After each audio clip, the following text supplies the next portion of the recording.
The 2025 Formula One season has been absolute cinema. Toto was caught cheating, we've had Hamilton's washed allegations, I mean come on, we've even had Hulkenberg dominance, so I figured that today I'd cover the first half of the season. Don't worry though, this is not going to be some slop GPT race highlights montage that other channels have been pumping out over the summer break. What is DIY? Instead, I'm bringing you team by team recaps that'll cover everything you need to know that happened in the first part of the season. Yeah, I'm useless. Absolutely useless. So whether that's the papaya prophecy, Red Bull's HR meltdown, Alpine's funeral proceedings, or even Sauber turning gambling money into a podium, I've got you covered. Oh, also stick around for the 20,000 subscriber special at the end, as I may or may not have acquired some Lance Stroll memorabilia that needs unboxing. With that out of the way though, let's get into it. Rightio, so up first we've got Alpine, and holy, talk about a fall from grace. You know they're cooked when their current team principal was scouted from an Italian retirement home. I mean, come on guys, why have we let Flavio Briatore hijack the board? Look at me, sure. Look at me, sure. I'm the captain now. This is not going to be some fairy tale return to the front of the grid like prime 2005 Renault. And sure, all 6 Alpine fans out there can make the argument that Flavio was responsible for the team's past success. And yeah, that's great, pal. Add it to his CV alongside Crashgate, tax fraud, and his frequent holidays to Island. Pack it up, mate. In all seriousness though, I just don't see the vision. Flavio can play his goofy Despicable Me supervillain role all he wants. I sit on the toilet. Nobody is taking him seriously. Like you're gonna bin doing after 6 races, labeling him as the problem, and now the exact same thing is happening to Colapinto. I mean, that second seat is effectively reserved for a sacrificial lamb. You need to be a democratic dictator. You are not the guy. Point being, Flavio is pretty much rearranging the deck chairs on the Titanic, and it's honestly a miracle that Gasly has extracted any pace from that shitbox. And look, Aussie bias aside, after Franco's recent performance anxiety, I wouldn't be surprised if he gets axed before the season ends, which is a shame because he's by no means a bad driver. Like at this point, the best thing for Alpine to do would be to pass the keys onto Clarkson's farm. At least the tractor would be put to good use. I have a policy here. Speed and power. Moving up to P9, we've got Haas, and as per usual, these guys are redefining the term unimpressive. I couldn't give a fuck. Like, please help me understand how after almost 10 whole seasons of experience, I am still seeing both drivers caught up in the, I don't know, battle for 18th. Come on, guys. Bah, come on, that's mean. Yeah, that's really hard. Surely Gene must be scratching his cranium, wondering how on earth Esteban Ocon has seen the podium more times than his team has. Esti on the podium, baby! That said, it isn't all doom and gloom though, as in the past 5 races, Oliver Behrman has finished just outside the points in P11 on 4 occasions, so he's really pushing that lawnmower to the limit. But yeah, that's pretty much everything I've got for Haas. Tell you what though, I wouldn't be surprised at all if Gene's love for the game dries up pretty soon. Like, surely the guy's ego can only endure a certain amount of P20 finishes. The saddest part of the Haas dumpster fire isn't just wasted talent though. We compete as one. It'd be that the team literally peaked as a character in some slop Netflix show. Without Gunther around to fuck smash doors and slag off the other teams, Haas doesn't even have a personality anymore. Up next, we've got Toro Rosso, AlphaTauri, Cash App Visa, do not redeem the card. I've made this exact same joke before, Racing Bulls. You know the hit team that put Daniel Ricciardo on pole for the unemployment Grand Prix? Yeah, well, that team hasn't actually done anything revolutionary so far this year. Surprise, surprise. Anyway, after a rough start to the year, Lawson is making a solid comeback, but if we're being honest, it's nothing incredible. Plus, in Helmut Marko's eyes, solid is just another word for replaceable. So if Liam doesn't want to be the next victim of Marko's meat market, he's got to have a generational lock-in. Speaking of a generational lock-in, I have got to hand it to Isaac Hadjar. I won't lie, after he span out on the formation lap at the first race in Australia this year, I thought we had our next Mazza spin. Next thing you know, Dr. Marco was calling Isaac's performance outright embarrassing. I mean, the stage was set for a Red Bull Classic. but holy, Isaac had other plans. I won't glaze the guy, but qualifying and finishing on the 3rd row back in Monaco was beyond impressive. Also, don't worry, I'll cover the ultimate game of musical chairs later in the video, seeing as V-Carb is the innocent bystander here. They just inherit all the hand-me-down problems from Red Bull, but that's all I got for these guys. Sneaking into 7th place, we've got Sauber, and talk about a redemption arc. These guys are really going out with a bang before the Audi takeover next year, and I am not saying this lightly. If someone used the words Hulkenberg, Binotto, Sauber, and podium in the same sentence a few months back, nobody would believe them. Yeah, I'm pretty bad with history. For reference, this is a team whose main sponsor couldn't legally be displayed on their cars in Australia, Spain, and Belgium due to the distasteful nature of the online crypto casino. What I'm getting at here is that gambling F1 has no business being as successful as they currently are, and honestly, I am all for it. Jokes aside though, their glow up is well deserved, and say what you want, but I genuinely think that Hulkenberg and Bortoleto might just be the strongest driver pairing on the grid if you weigh in everything. Raw pace, racecraft, experience, bromance, whatever you want.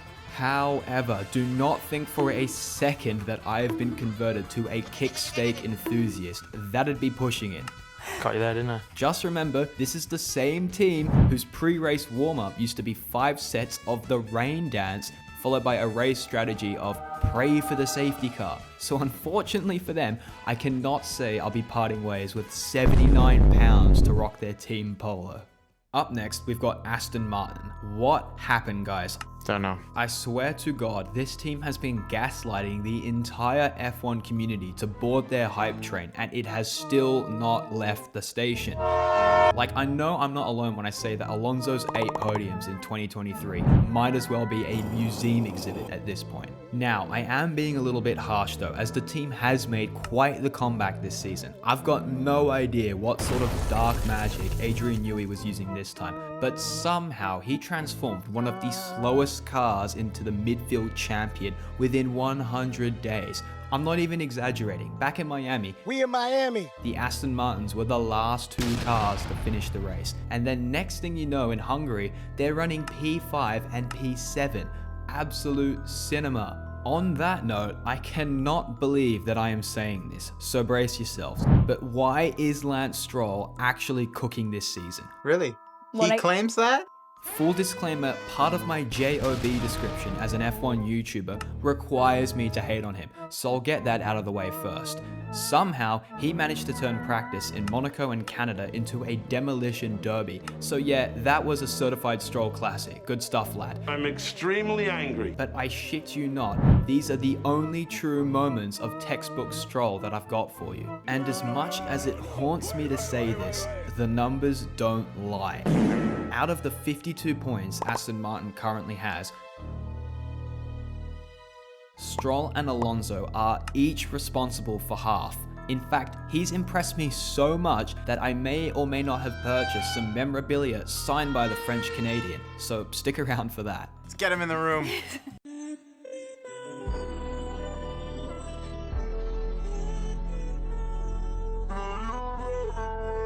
Closing out the midfield, we've got Williams, and right off the bat, I've got to address the elephant in the garage. What on earth is happening to Carlos Sainz? How am I supposed to know? Don't get me wrong, I want to see him succeed, and I am well aware that he's had his fair share of bad luck, but how much of it is actually bad luck?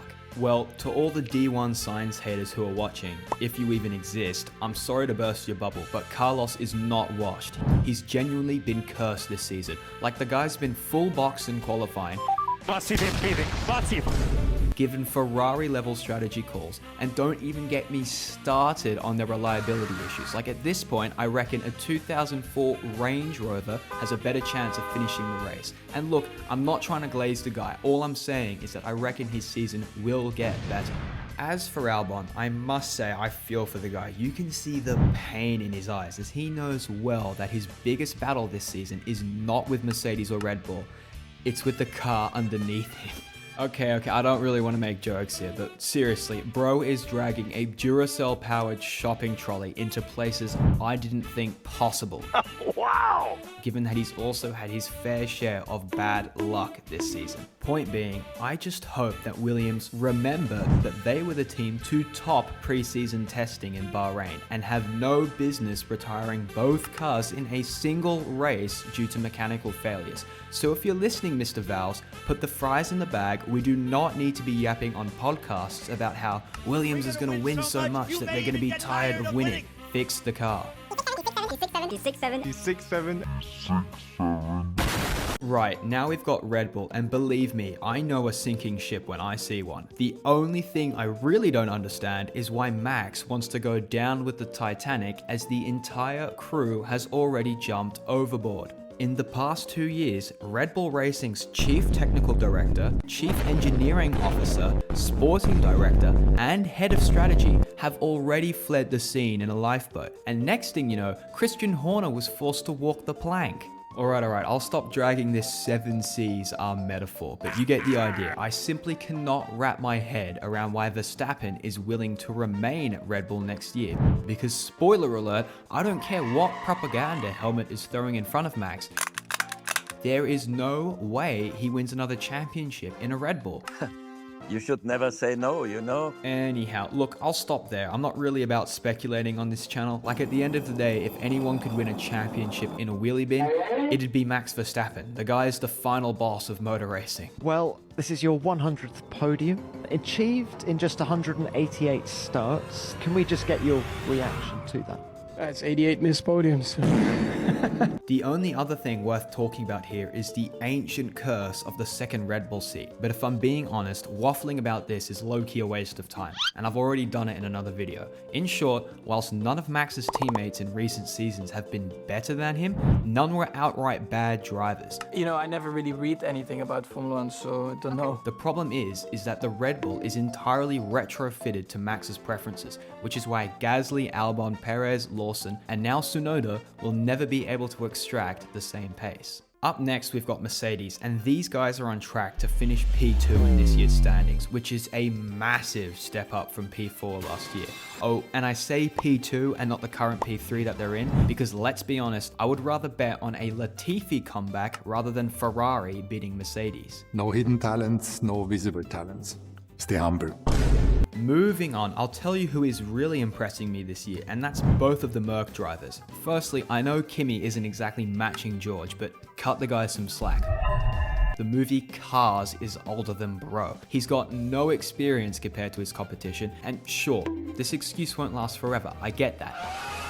But standing on the podium and technically getting pole position only halfway into his rookie season is huge. Now, the real standout here is Russell. Like, the guy has snuck his way onto the podium 6 times this year, which is more than Max Verstappen. And sure, the Merc clearly beats the Red Bull, but this is still a solid run from the ice latte enthusiast.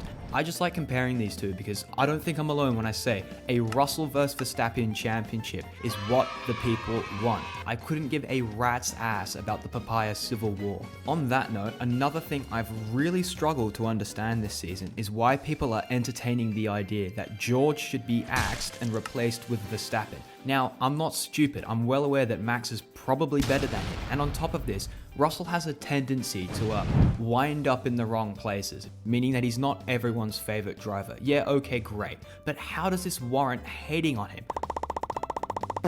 Mind you, this is the same guy who would have easily been a world champion by now if Mercedes promoted him earlier, but I'm not going to waffle about that in this video. Slotting into P2, we've got Ferrari, and whilst I don't want to sound like a broken record, the prancing horse is not escaping the stereotypes at all. This marks the 7th season running that Chuck Leclerc is engaged in a toxic relationship with them.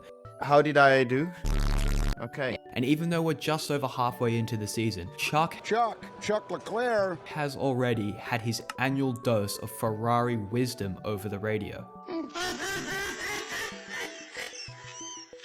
Beyond that though, it's more of the same for him. Strategy disagreement here, staring into the oblivion, questioning his life there, the Monegasque will truly never escape the wrath of the Ferrari experience. Which reminds me, the Ferrari pit wall has claimed yet another victim. That's right, Lewis Hamilton is going through it. Like at this rate, he've used the SF25 seat as the trenches. I mean, aside from his preseason photo shoot and winning the Shanghai Sprint, I have not seen Lewis smile while wearing red. I never look at a guy's chin and lips. Now, maybe this is because he still hasn't stood on the podium this year, or maybe it's because he's audibly frustrated with his Ferrari experience. In China, I got out of the way when you're on a different strategy. Understood. We swap the cars. Have a tea break while you're at it. Or maybe, just maybe, Ferrari pulled a Ferrari and made a little oopsie spending almost $500 million on this guy. Don't get me wrong, I'm by no means saying Lewis isn't a capable driver, but when Lewis himself comes out and suggests a driver change, you know he's on the way out. Probably need to change driver. If that take doesn't float your boat though, here's another hypothesis for my Gen Z viewers. I call it the Fortnite paradox, and stay with me here, but what's one thing unsuccessful Formula One drivers and teams have in common?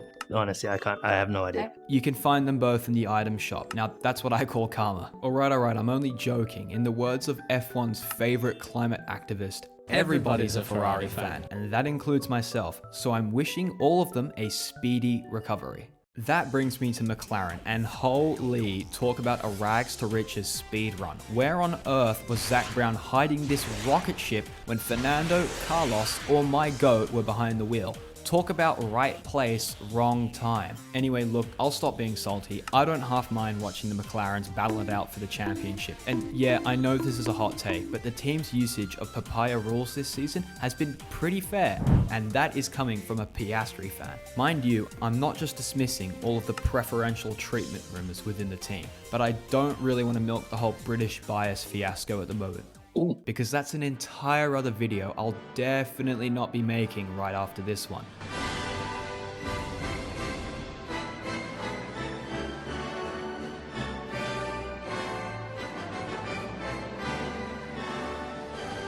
Point being, I just think McLaren is doing a solid job at making the championship interesting, despite having no other real competition this season. Like, I'll take this over some Mercedes 1-2, Valtteri, it's James, garbage, any day of the week. Oh, and if you touch grass and don't know a ridiculous amount of useless things about F1 like I do, don't worry, I won't gatekeep the lingo. Papaya rules is just McLaren's way of saying to Lando and Oscar that if they want to fight each other, they can only do so if they use pool noodles and Nerf guns, as they don't want either driver to damage the other's car. That's all I've really got for McLaren though. As it stands, the guys are only separated by 34 points, but if you're an avid believer of the papaya prophecy like I am, rest assured this championship has already been decided. Like, there is a reason why Lando... It's not talent or, it's just luck. Norris isn't going to win. The guy's talent to bottle anything is unmatched. Rightio, seeing as I've conducted a halftime analysis for each of the 10 teams, it's now time to start another war in the comment section. Now, originally I was going to give you guys my top 3 picks for the most impressive drivers this season, but given that some of you are not exactly fond of my previous rankings, I've scrapped that. There is only one name worth talking about. Isaac Hadjar is a generational talent, and I will not hear otherwise. The guy has been cooking up Michelin star meals in a McDonald's kitchen. I know I already talked about him earlier, so I will keep this glaze to a minimum, but words cannot describe how impressive he's been so far. As it stands, he's put the 8th fastest car into Q3 on the majority of occasions. Look at the table on screen, I'm not making this up. For that reason alone, he's my rookie driver of the season. But there you have it. That is my mid-season report on the 2025 F1 season. However, I'm not going to drag out some philosophical BS in the outro today. We got there eventually. If you're still here, congratulations, you're proving the boomers wrong. We are not generation cooked, and our attention spans are iron strong. Anyway, call it a reward for your incredible focus, but I intend to deliver on the promise I made earlier in the video. That's right, brace yourselves. So, you may or may not know the website F1 Authentics. F1 Authentics is basically a website that is a black hole for all of your hard-earned money. Long story short, there is a Lance Stroll subpage on there, and it's full of goodies, and I thought I would share one with the class. So I was enticed by, what was it? Site-wide free shipping, promotion this, promotion that. Yeah, wrong. There's an edit to be done there. That's right, Lance. I had to pay about $50 in import taxes, plus shipping, plus all the other fees to get this thing here. So I'm praying it's worth it. Also, you might be wondering why I bought it in the first place, and it's because in the first half of the season, before the Dutch Grand Prix, mind you, he was actually doing a pretty decent job. Anyway, he's not doing a decent job again. Surprise, surprise. Point being, I saw enough Lance Stroll propaganda that I figured it would be a good idea to indulge in some. Anyway, I'll stop dragging it out. It's time to open it up, all right? I know you're all excited. Lance has ants in his pants.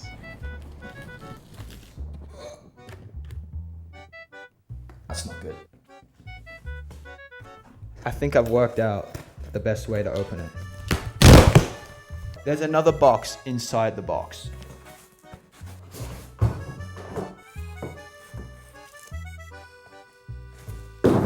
We have a signed picture by the GOAT himself. Also, I've completely forgot. All of this is actually a giveaway. So, well, not everything. The Lego cars and that, you can't have those. I mean, Lego.com, F1.com, they could be yours. Point is, this is unique. Lance Stroll himself has touched this, so, okay? Remember what you're getting here. Someone who has subscribed to the channel can win this if the video gets to 30,000 likes. I have a few notes left. Okay, firstly, I have set up an official Patreon. It is called the F1 Waffle House. So, all loyal customers of the Waffle House will get the introduction to the videos early, they'll get the thumbnail to the videos early, and you're also gonna have your name rolled out. You may see other YouTubers make like your names fly down the side. You're gonna get that too. Really cool, right? As it stands right now, there is only one loyal diner at the F1 Waffle House. So big up to Adrian. I think he's German, so I'm gonna go with Adrian, but let's just call him Adrian for now. So yeah, big up to you, mate. Also, another thing, check out the Discord. Sometimes I do votes, polls. For example, if there's a video idea you wanna see, F1 drivers versing a gorilla, F1's British bias problem. I have some more news. There is an impersonator of the F1 Yapathon movement. Long story short, there is a guy going around saying he writes our scripts. This is a one-man show. Everything you see here, so slop edits, great takes, the whole lot, that's all me. If someone tells you that they wrote a video script to the F1's nepotism problem, they didn't do that. Anyway, if you're still watching, I know I say this a fair amount, but this is not possible without you. So thank you a lot. You made this possible. Like the video, subscribe to the channel, check out the Patreon at the F1 Waffle House, check out the Discord. I'll see you again soon. I think this guy did a great job.